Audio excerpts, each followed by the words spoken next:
Things are not going as I initially thought they would. I have a very small hope of actually finding something useful in this small town in the middle of nowhere, but this is beyond even my wildest dreams. A new form of life, with so much possibility. I can only begin to wonder what we'll be able to find once my team arrives, and we can properly start exploring those caves. For now, though, I'll have to make do with field work. And these companions of mine. Not sure what to make of them, really. The agent seems the sort who will do whatever the government tells him. This can be useful, but also a risk. I can't help but wonder if the man will truly be trustworthy in the end. Meanwhile, the boy. I confess initially seemed like a buffoon, but there is something there. An eagerness to prove himself. Perhaps he will be helpful in the long run. We shall have to see if he can focus long enough to stop showing off. For now, I'll have to stick with them. I can't make too much progress on my own. This is important work. It could be the most important work the world has ever seen. And I admit, I will not be able to do things on my own. This is Red Moon Role-Playing.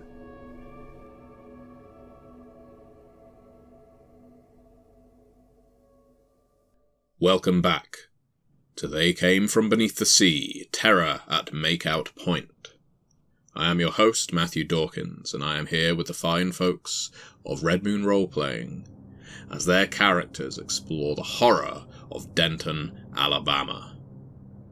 The year is 1953, and inexplicably, Jerry Lee Lewis is already on the jukebox. Their characters have encountered a horrifying missing persons case. Chip Johnson, a young buck from around the area, has been dragged from his car by something quite monstrous. His girlfriend, Susie Wilkins, managed to escape, but seems to have been attacked by a completely separate creature. Although Susie's life was saved, she is on the verge of hysteria, and whether her testimony can be trusted is down to Agent Faulkner. Meanwhile, Dr. White has recovered a small piece of what he believes to be the creature in the caves beneath Denton, and he is currently performing experiments. We also have B.C. Rosberg, a native of the area who is starting to find out some secrets of Denton that perhaps he wished he never knew. Even his family, his mother, seems involved. Everyone here seems to know a little too much about the horror and just wants to hide it, keep it secret. But for how long can you keep the disappearance and murder of a young man a secret? When last we left our characters, Agent Faulkner was leaving Sheriff Reese's office having interviewed Susie Wilkins. BC had similarly been interviewing, albeit through conversation, his mother, and Dr. White had fallen into a disturbed slumber, dreaming of his family, dreaming of a noise, a gurgling roar that he and others had heard down in the caves. It is now the morning, and, for the sake of brevity, we will say that our characters have met for breakfast in the hotel bar where Dr. White is staying. All of you look shaken, maybe even unshaven. None of you slept well this last night. I sit there and I tiredly put some butter on my piece of toast, trying to finish off the last bits of it breakfast. I had been looking in on my dad this morning. He didn't look good, so I felt a bit bad because of that. He was asleep though, so I didn't want to take the trouble of waking him up. Instead, I went out and I packed a duffel bag with all the things that I thought I might need for the day. I filled it up with my dad's tool kit, his hunting rifle, my old baseball bat. My mom prepared a boxed lunch for me, so I put that in as well with a bit of rope and a blanket, hoping that with all this stuff packed, maybe I can provide something for the day.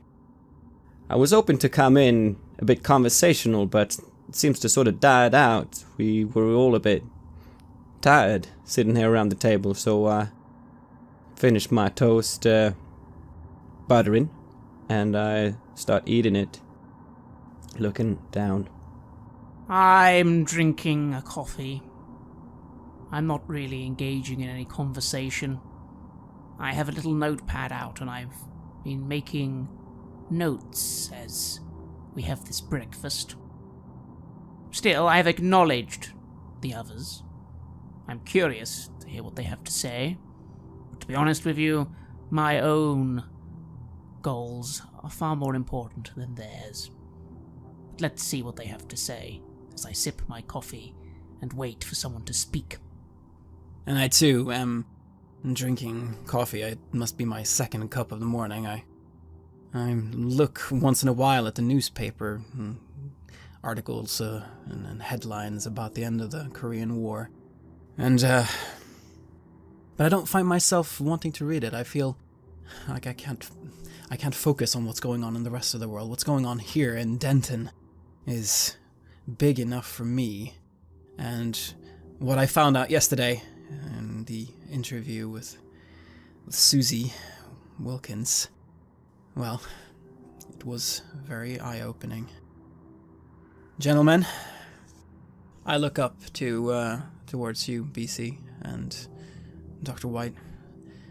So, I suppose we should compare notes, huh? Try to figure out what we know and what we don't know, and how to move things forward. Yeah, I lick the breadcrumbs from my fingers, and I say, well, I talked to my ma about this yesterday, and she was telling me a few things about the family, Chip's family. I understand they sort of had trouble with the fishing and their business, so what they've been up to is something down by those caves, and they've been making sure that they've been... You know as well as I do that they were filled up long ago, but they have been, what I heard, even been sort of diving down there looking for something. They've been exploring the caves, but I mean, perhaps, I think both Chip and his father went down there occasionally. That's from what I heard. I see. Perhaps they have disturbed something then. I mean, there was a reason why they filled those caves up, yes? Yeah, and I look a bit excited because now I feel like, I'm providing something. And it's good to be here with Jonas. Yeah, exactly. So something's going on down there, and they've been messing things up. Perhaps that's the thing that kind of finally, caught scent of this, of Chip being down there. Certainly sounds logical. Of course, such people often do things, poking around blindly like blind men. Don't worry, though, young man. We shall be investigating much more carefully. There is something of great value in those caves. Possibly for the world. Possibly. I look over to the British egghead as he says this, and he looks a bit mysterious. Looks like he knows something I don't. So I say, so what about that thing you found? That little slime thing. Did you, any progress on that? I furrow my brow a little, contemplating whether I really need to share this information, and yet I suppose there's no harm in it. Indeed I have, boy. The elements that I have been analyzing could have some very interesting properties. I've already called Agent Faulkner my connections in. They won't be here probably for a while, but soon I shall have both the equipment and staff required to conduct proper investigation. I trust we'll be able to coexist with your investigation and mine. Certainly. We will, of course, be sharing information. Yes, I mean, we must make sure that we learn really what has been going on here, and that we put a stop to it. We cannot have any more young men or women being injured or killed by these... I do not even know what it is, but we must put a stop to it. Can I offer any of you three gentlemen some more coffee? Mary-Beth, one of the owners of the hotel, comes over with a full pot. I see you buried there in conversation like you ain't got a care in the world beyond what's on your lips, and, well, all I knows is a man needs a good cup of coffee to set him right in the morning. Yes, I shall have another cup of coffee. It's not actually that bad. You got it. As she fills up my cup as well, I say, "Thanks, Mary-Beth. How you doing this day?" That's a good question. Roll and empathy. And, let's go for composure. All right. Composure is 2. Empathy is just 1. See whether you get a read on her body language. I get 3 successes. You notice the hand that's holding the coffee pot is shaking slightly. She's clearly nervous. While she's managing to keep the tone out of her voice, her body betrays her. I'm doing just fine, gentlemen. I just thought I would check in on you, see whether you needed some drinks. I mean, we don't get many people down in this hotel not this time of season. Sometimes tourists come up from Florida, sometimes out of Louisiana. I interrupt her and I put my hand on her arm. I say, "What's wrong? What's wrong, Mary-Beth?" Surely, it ain't nothing. It ain't nothing. Just, I guess the news from last night was so startling to me. I'm a late sleeper and an early riser. You know anything about what's going down there by the caves? She looks around almost in pantomime fashion over both shoulders to make sure no one else is here. And there is no one else here.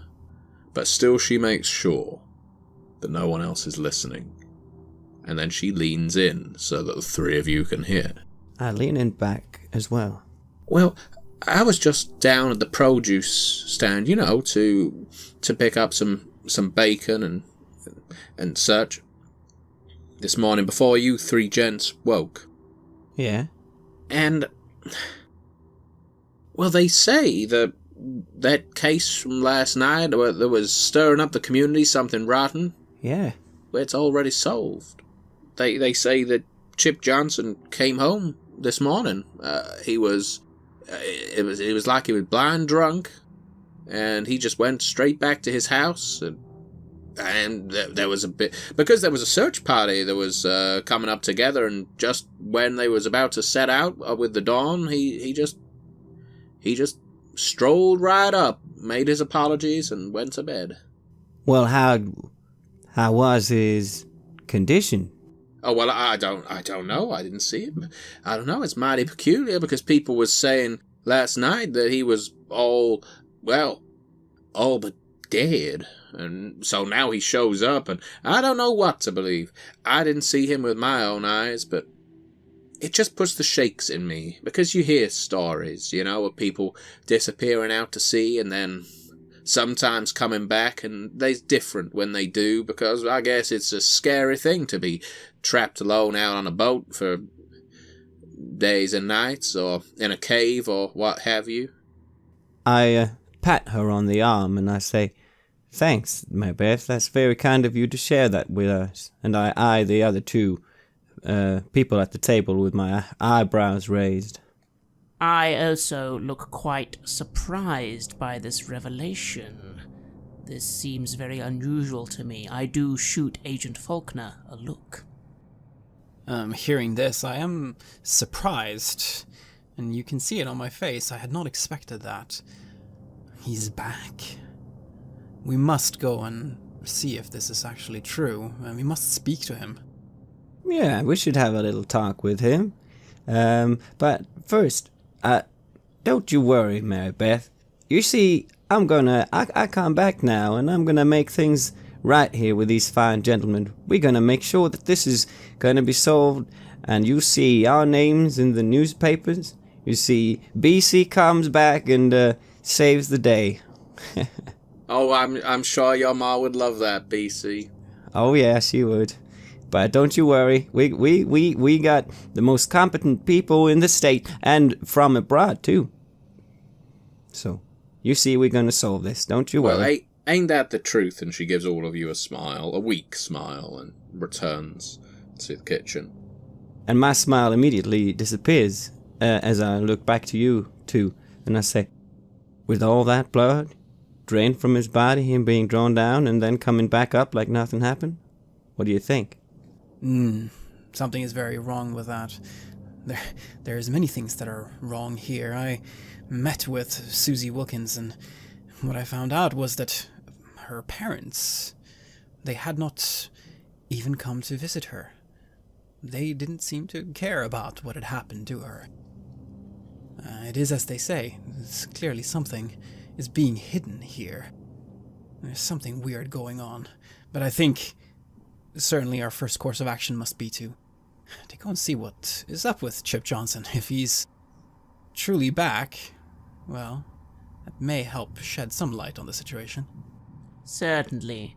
Not to mention, he would be our best man in regard to eyewitnessing this substance, or rather, the thing or element the substance came from. That's right. Not to mention as well, Agent, you have a point. It's quite possible this town is aware of something that they do not wish to be revealed.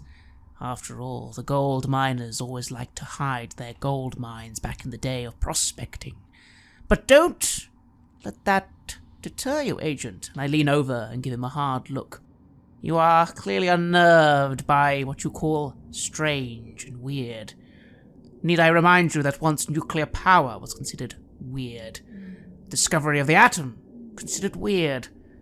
Sometimes breakthroughs are made when we tread into the unknown, Agent. And sometimes those breakthroughs lead to, well, nuclear power, and sometimes it leads to other things. But, there's one more thing I need to share with the both of you, and that is, I lean in a little bit further. There's something else out there. Those marks, the scratches on Susie. Yeah? Yeah. She saw something. There was something out on the road that did that to her. And she described it as though it was a man in a diving suit. A man in a diving suit? That somehow intercepted her as she was running back? Yes. That's what she said. I know of no man being capable of making scratches like that just with her bare hands, so whatever it is, it's out there. And it's somehow connected to all of this. I think it's best that you're aware of that. I'm not certain, though, its connection to what happened to Chip Johnson, though. Perhaps there are more things going on in this town than just his disappearance and appearance. I lean back in my chair and you see my jaw going from side to side. Well, we ain't never had something like that happen before. I know what I know of. I wonder if there's something else they might not be telling us. I wonder if, because would that not have been by the caves then? Would that have been somewhere along the way to the bar? That's what she says, yes. She says she's tried to bang the doors on the way back, but no one opened, and then she met this man in the diving suit. Tell you what, we could also visit some of those places where she was banging the door. It could well be that if there is such a thing like I'm not sure what it was, but something along those edges. Then maybe people were scared that that was banging on the door. Maybe they've seen something similar before. It could be. It is certainly a trace that we should follow. But for now, what do you say, gentlemen? I get up and I put my coffee cup down and I grab my coat, my jacket, and I feel my stubble. This does not feel good. Director Hoover would never have accepted an agent to be in this shape. I feel like I need to go and shave, but we have more important things to do.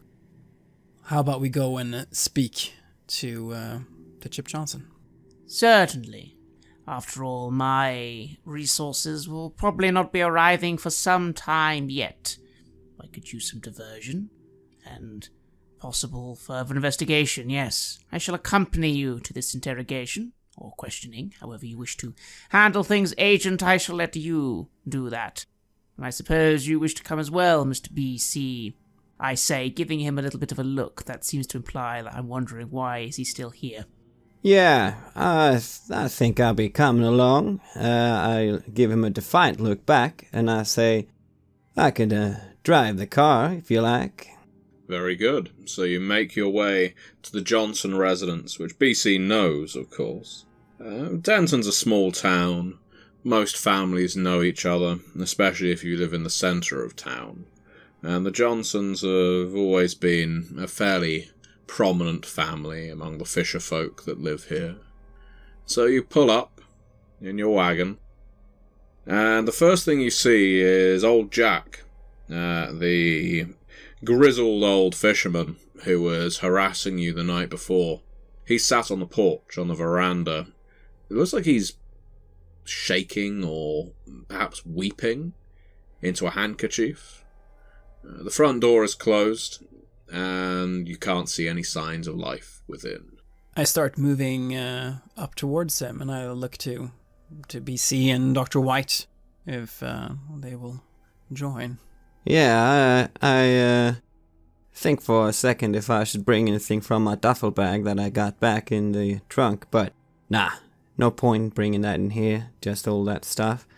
But I'm following instead Jonas as he's going up there, opening the door to the doctor as I get out. And I move up to Jack, and I get down on one knee, and I look up towards him, and I say, Jack? Oh! He blows his nose into his handkerchief. Oh, I'm sorry. I didn't see you there. You'd best be gone. You'd best be getting gone right now.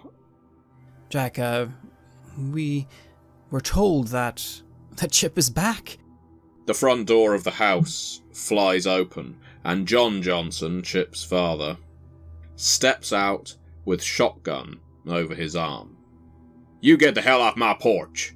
And I start move my arm, and I sort of show that I mean no harm, and then, Mr. Johnson, let me just bring out my badge. This is my property, you get off my porch. You talk to me from down on the road. Well, I'm afraid that the Federal Bureau of Investigation has jurisdiction here, and Yeah, you come back here with a warrant, Hoover guy. You get down on the road now. No. I swear. John, come on. And I step up and I sort of take the scene here. No, come on, John. We ain't mean no harm. What's going on? You know old Jonas. He's from around here as well. Yeah, and I know you as well. I know you went away and came back as well. Yeah, because my dad is ill. What's something wrong with that? All I'm saying is, if you wants to talk to me or old Jack, and old Jack ain't in no condition for talking, you get down on the road and off my goddamn property. As BC says, we're also from Denton, and I wish to try to utilize my empathy here and my trademark of we have ways of making you talk to try to get John here to open up and to not feel that we're a threat. We are, after all, from this community as well. Very good. So that means you're going to get 2 additional dice. I think you'll be using one of your social attributes with empathy, probably manipulation. That means that I have 4 in empathy, 4 in manipulation, and 2 from, we have Mace of Waking You Talk, so that's 10 d10s. Let's see how that goes.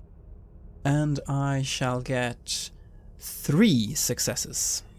Well, if you succeed on a roll with your trademark, you gain the opportunity for directorial control, which means you can narrate how he reacts to what you're about to say, or give as much or as little detail as you choose. Well, in that case, you see John Johnson's face shift. He had that threatening face, and he sort of lets his guard down a little bit, and he puts down the shotgun on the porch. He puts it against one of the beams that's holding up the ceiling there, and he moves out to greet us. Ah, shoot, I don't mean you no harm. Just there's been a lot of attention round my property.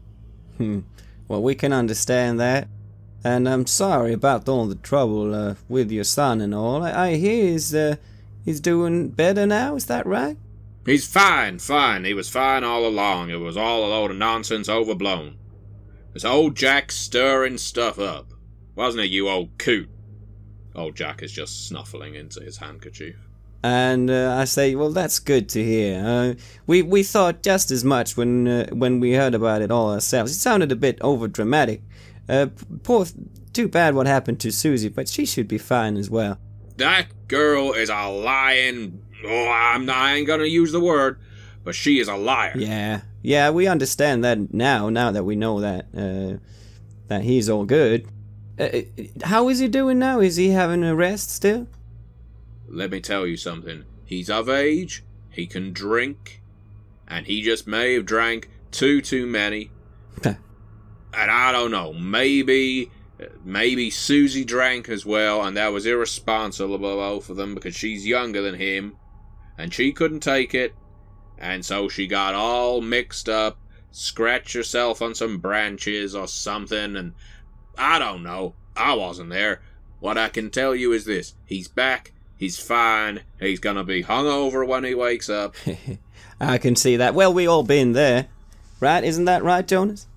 Of course, yes. We all make mistakes when we're young, huh? Well, you see, I'm with the FBI now, as I said before. We found his car by Makeout Point, and it was rather damaged, and we found blood on the scene. And this has kind of become an incident. Yes, it's being investigated. The sheriff's connected. We need to try to put everything at ease here. We don't want that kind of disruption here in the community, right?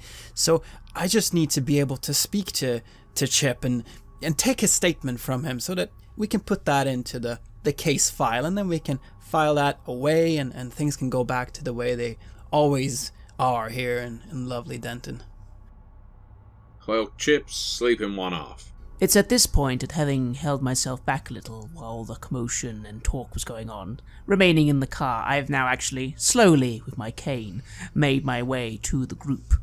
I shall look at this individual and calmly say, "Well, that's not a problem, sir.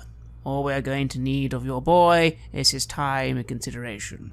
After all, he could be privy to some extremely important information regarding scientific work not only in your community, but also in your country. And surely you are a patriot, aren't all Americans? So surely you would agree that if your son could help, possibly, with something that could better this nation as a whole, then you're wasting our time not letting us see him when it will only take 5 minutes to discuss some very important things with him." I say all this very calmly and very confidently. What is this limey piece of talking about? Scientific progress? Chip got drunk. What do you plan to learn? How many beers it takes to send someone silly? I don't know what's going on with this blood on his car. Maybe they hit a deer. Well, it was a little bit more than that, I'm afraid. But as I said, I think we can close this, and if we can do that, then you won't have more disturbances coming later. But I really must insist that we speak with him. We just need to to get his statement, and then he can continue sleeping after that. Surely that is fine, isn't it? Old Jack suddenly wails, "Don't let him, John! Don't worry, Jack. If you want to get inside my house, you are going to need that warrant. We've spoken like friends now, the shotgun's on the porch. This is as good as you're going to get without some paperwork to say that you are entitled inside my house. Now, I'll let you on my porch, with a fair amount of grumbling, but I ain't letting you speak to my son until he wants to speak to you. Or unless you come here with something from some judge that says, well, he's done a crime. And as far as I can tell, all he's done is done what most young men do." All right. Well, I understand your side of things. Well, how about this? How about you just letting me go up and talk to him? I'm just from around here. I'm not with any government agency or any weird kind of thing. We had an incident. There's been the car been broken down in some kind of strange way. There's been blood, and then some disturbance down by the caves, which I understand that you have had some sort of... You've been doing something down by the caves, if I've heard things correctly. Now, I'm not... Who told you I'm that? not accusing you of anything. That's just the word around town. Is it now? So, if I could just lay it all down, and perhaps I could have a little chat with him. Wouldn't that be okay? It's just me. Come back at lunch, I'll make sure he's awake, and I'll let him speak to you and just you inside the house at lunch. Or even better, and I step in front of BC a little, giving him a little annoyed look at the concept of just him speaking to this boy. A much better solution to your problem, sir. Clearly you would not like us, that's fine, I don't like you either. But how much would you say, in terms of money, has our time wasting been so far? Pick a number. It'll be yours. This is just like we always say about you big city folk coming down here. Thinking you can throw cash at a problem, and it all goes away. My son is more important than your Lincolns and Franklins. It's at this point that I then raise my cane a little, looking quite strange, and start saying, "On the contrary, you simpleton, I am not a big city person. I am a scientist. I am a man of knowledge, education, and progress. People like you can be part of that progress, but the time it's taken us to have this long, idle conversation, where you clearly have no idea what you are trying to get in the way of, is a waste of time for us both. Surely you are an intelligent enough man to realize that getting out of our way, allowing us to speak to your boy, and then us leaving would have been over by now if you hadn't engaged in this cockamamie, foolish little example of madness." And I'm pulling my trademark, Professor Oddball. You will just be rolling your attribute and the additional 2 dice for your trademark. Very well. So with my presence of 3 and my trademark, that is 5. I roll 2 10s, which I believe is 4 successes. In which case? And again, you use the trademark successfully, so you have gained directorial control. How does John Johnson react? So John Johnson gives me this look of outrage, offence, confusion. He's almost not really sure what's even going on. I've said so many things so quickly and so agitated. He almost looks to BC and the agent with a sort of look of mild horror. Who is this mad old man? Is the reaction. It's not that he's afraid of me, of course. More that he's just concerned that I might have a heart attack or something. And he then looks to old Jack. He looks back to us both and sort of just lets out a guffaw of annoyance and seems to want to let us through, if only so that we can leave him alone. There is a change in all 3 of you at this point. As John Johnson steps aside, quite against his natural instincts, the 3 of you each feel something stirring, perhaps surrounding you, maybe within you, something manipulating the individuals in this scene, in this little part of Denton. Old Jack just stops crying and starts staring into his handkerchief. John Johnson steps aside, staring down at his porch. The three of you aren't entirely sure. Even Dr. White didn't really think it would work that well. And then this atmosphere disappears, it dissipates. While the two Johnsons on the porch are very much distracted, the three of you are back to your normal selves. I give a little shiver of what just happened. It felt like some otherworldly presence if I didn't know better. I turned my head slowly to the egghead from England, and I look at the expression of both of yours faces. I have to admit that I take a moment to catch my breath. I'm not entirely sure what caused me to lose my composure so. I just know that I need to speak to this boy. Still, the moment seems to have passed. Whatever it was, I find myself with a slight headache. I clear my throat and sort of go back behind Agent Faulkner, remarking, "So, yes, as you can see, it will only be 5 minutes and then we'll be off your property, sir." He just nods. He doesn't answer. I look to Dr. White and I nod. You see sort of an impressed look on my face. And then I start moving towards the house to get in. Can I ask how many rewrites we have? 2 at this point. Okay. I'd like to do something, if possible. I'd like to use the cinematic Kill the Extra to add an NPC to the scene. Very good. Do explain. Go further. In the town, there's been a little boy called Charlie Bjorklund. He should now be in his early teenage years. He's always looked up to me. I don't know. Maybe he thought we was different somehow. He's been a bit of an outsider. He lived on my street, and my family was the only black family on the street. Maybe he thought that was interesting somehow, but he always tends to follow me around and want to talk to me about the most non-interesting things. And I'd like to suddenly hear his bike rustling along as he's coming in to enter the scene, and I just turn around and I see him, and I think to myself, oh no, it's Charlie. I was hoping he wouldn't notice me being back in town. Now he's gonna be tailing us like a fox after a horde of chickens. Ring ring on the bell on his bike. Ring ring. Mr. Rosberg! Mr. Rosberg! BC! Damn it, Charlie. It's good to see you, and I turn away from the others for a bit.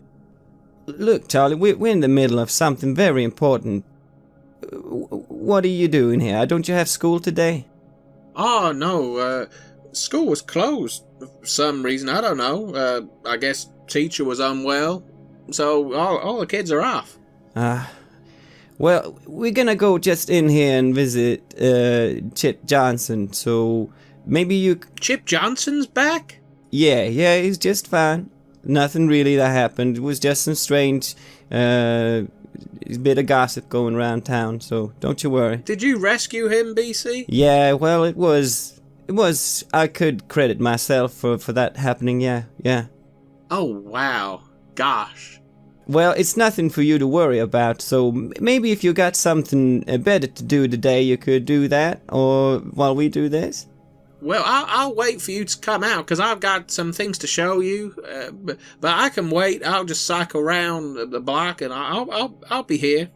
And I know by now that there's no way I'm gonna get rid of him, and I just shrug, and I turn around and I avoid your gazes, which are probably surprised or annoyed, respectively, and I start head on into the house. Well, I am focused completely on my goal here to see Chip Johnson, and I assume that the good doctor is similarly focused on the mission at hand, so we keep on moving. Indeed, I begin to head in, although I do spare this boy a glance. It's funny. A little part of me wonders, what on earth is he doing here? And as I think that, a slight buzzing sound rings in my ears. I find this irritating and put it out of my mind. I shall ignore this boy and continue into the house. He calls after BC just as you're crossing the threshold. I got so many things to show you, BC! And he rings on his bell and cycles off. I feel somehow that feeling of eeriness coming off. How did he even know I was here? How did he know I went to this place? It's still early in the morning. There's something a bit off about that. But then again, it's Charlie Björklund. He's always doing things you don't expect. Strange kid. You enter the house. It's very dim inside. Blinds are pulled. Curtains are closed. You can see Karen Johnson, that's the ma of the family, she just sat on her sofa listening to the radio on a low volume, doing some knitting, and when she sees the three of you enter, she doesn't get up or try and stop you. She just gives you a quiet nod. The rumour around town has always been, and mostly it's ascribed as gossip, that Karen and John are brother and sister. It's a rather disgusting rumour, of course, and plays into several stereotypes that are put about by northerners, but there's possibly some truth to it. Certainly no one really knows Karen's family. She just seemed to pop up one day. I look to her and I nod, politely, sort of trying to indicate that we're no threat, and what we're doing here is, yes, we're on the way to do something. Don't worry. Hiya, Karen. She just clicks with her needles. I just ignore her and then move on. You would imagine that Chip would be upstairs. Upstairs it is, then, to Chip's room. The stairs creak as you ascend. It's a small house, but it's easy enough to identify who should be sleeping where. And the room with all the rosettes from school on the door would presumably be Chip's. It's closed. At this point, I feel my holster. Make sure my gun is in there. I don't think I'll need to use it, but there's something mighty weird about him being back. It shouldn't be possible. I knock it on the door. There is no response. Chip, are you awake? The sound that retorts is like a gurgle or someone blowing bubbles in the water. I take my gun gently and I begin opening the door. I step behind the agent and give BC a look and remark to him, "Well, after you, sir." Yeah, I say, with a bit of hoarse voice. And, I push the door open as well. As you lean into Chip Johnson's room, you see him laying there on the bed, and either this boy has some intense fever just due to how saturated with moisture his bedding is, and it's immediately visible as you enter, or there's something far worse going on. His skin looks wet and amorphous to the touch. He is not rising to greet you. He is just languishing there in this semi-solid state. And there's a smell, an awful briny smell, that just clogs your noses as soon as you enter the room. God, what is that smell? BC and Agent Faulkner will need to roll integrity plus resolve. Dr. White doesn't need to, as he cleverly hung back. And remember, you can always decide to take a failure if you want to replenish your rewrite pool. Since the level up, I have been having a look at things that I want to level up with. And I've given myself 2 more tropes from my archetype, if that's alright. Mm-hmm. And one is Tools of the Trade. I always have the right tool on hand. The other is Blissful Ignorance. It means it's easy to ignore what you don't know anything about. Roll 1 extra die to resist mental or social influences. Would you say this could be one of them? Most definitely. And I use that trope, and I just look the other way. I want to see how his room is these days. So I got 1 success. And I am fully focused on Chip. And it must be all those cups of coffee in the morning, but... And what happened outside the house, perhaps. But this is really getting to me. This is all starting to be too weird. I think I shall take an automatic failure here. So, what this means is, we'll deal with the automatic failure first. You gain another rewrite for the pool. However, you do take a mental injury. You've taken 2 injuries to your next layer of mental health. If you take another injury to your mental health, you'll be down to that'll leave a scar. Which means, here's the positive side, all dice pools that fall within your character's archetype gain 2 additional dice. After all, the more injured you get in this game, the more effective you get until, of course, the precipice where you expire. So, you fail and crumple to your knees, clutching your head. This is too much. Too much. On the single success your compatriot got, well, he doesn't collapse.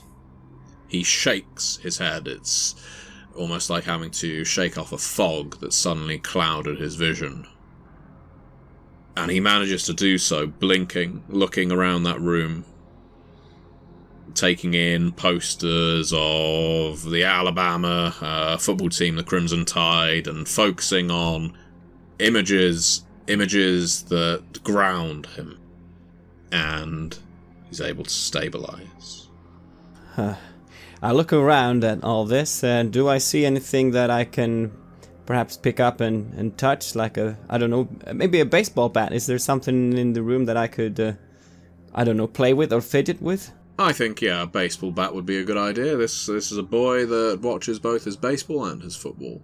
And my eyes fall upon that, and suddenly Faulkner falls to his knees beside me, and I'm like, Faulkner, and I take the bat, almost subconsciously, without knowing it, as the situation definitely feels threatening, and I'm a bit bashed up myself when it comes to mental injuries.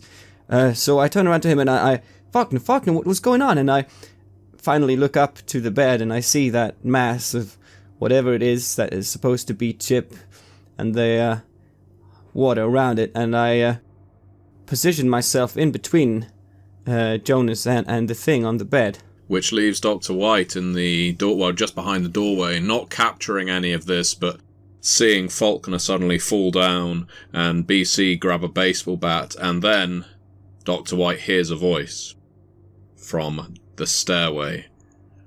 I told you you shouldn't have come up here before lunch.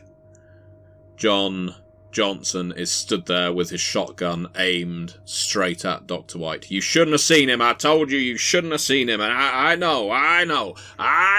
But I told you. I gave you warning. And now you was on my property, and without my express permission, I'm sorry. And he goes to shoot you, Dr. White. Ah! You know, you can tell. I'm not going to make you roll for it. You can tell just from the fixed, almost fanatical expression on his face. This is not the behaviour, the poise, the gait of a man who is idly threatening. He is raising his shotgun, and he is going to fire it. What is Dr. White going to do And to position you again, you are in the corridor, essentially, if you imagine the upstairs hallway of a house. So you can still overlook the stairs. You could, theoretically, dive into the room with Chip and your two associates. You could try running down the corridor and making for the window at the far end that would take you to the front of the house. Or you could try, I guess, rushing the gunman or talking him down, but I will say that talking him down at this point might be difficult. I look at this man, this fool, who's come in with a gun, pointing it at me. I am not sure how much time I have to react, but all I can do is do my very best to dive out of the way. Where are you diving to? Into the room, down the stairs, or back along the corridor? I shall dive into the room itself, trying to fall back so the gunshot misses me, at least at this moment. So that means you're potentially going to bundle into your companions. I'm going to ask you to roll your dexterity. I have 2. I roll no successes. However, is it possible using 2 rewrites from our pool of 2, I believe? Yes, it's gone up to 3, but right now you only have access to 2. Is it possible to summon the stuntman? You can. Now, in this more horrific version, it's not a stuntman as such. It is more that your body becomes possessed as if by an inhumanly athletic, strong, robust, wiry, call it what you will, force. All of your physical attributes are going to be boosted during this event. And in this case, I'm going to allow you, without making any rolls, to essentially dive through the door successfully, because you summoned the stuntman to replace you.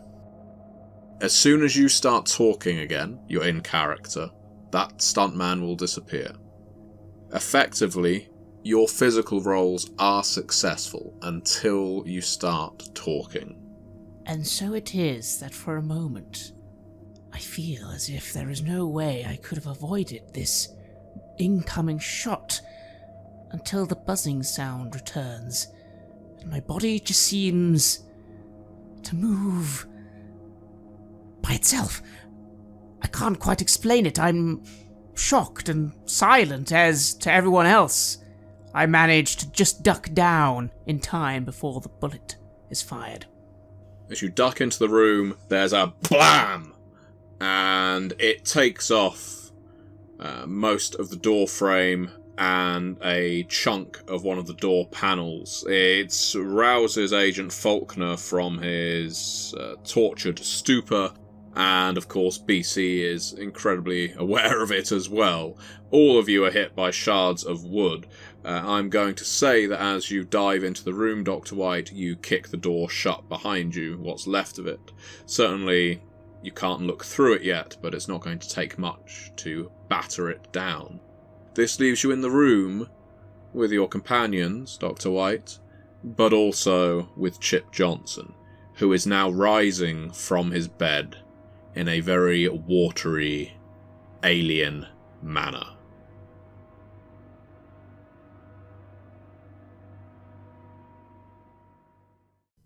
You have listened to an episode of Red Moon Roleplaying, where we played the campaign Terror at Makeout Point, for They Came From Beneath the Sea. Our Game Master was the gentleman gamer, Matthew Dawkins, who also created the game. They Came From Beneath the Sea is published by Onyx Path Publishing, and we would like to extend a big thank you to them and to Matthew for doing this actual play project with us. The music for this episode is taken from the Cryo Chamber collaborations Cthulhu, Yog-Sothoth, Azathoth, Shub-Niggurath, and Nyarlathotep, and is used with permission from Cryo Chamber. Please check out cryochamber.bandcamp.com or their YouTube channel for more of their lovely dark ambient. Finally, a big thank you to all of our Patreon backers. Creating all of this content would not be possible without your generous support on Patreon. You give us loads of energy, you help us cover our costs, and you open up time for us to record and edit. So, from the bottom of our hearts, thank you ever so much. See you again soon.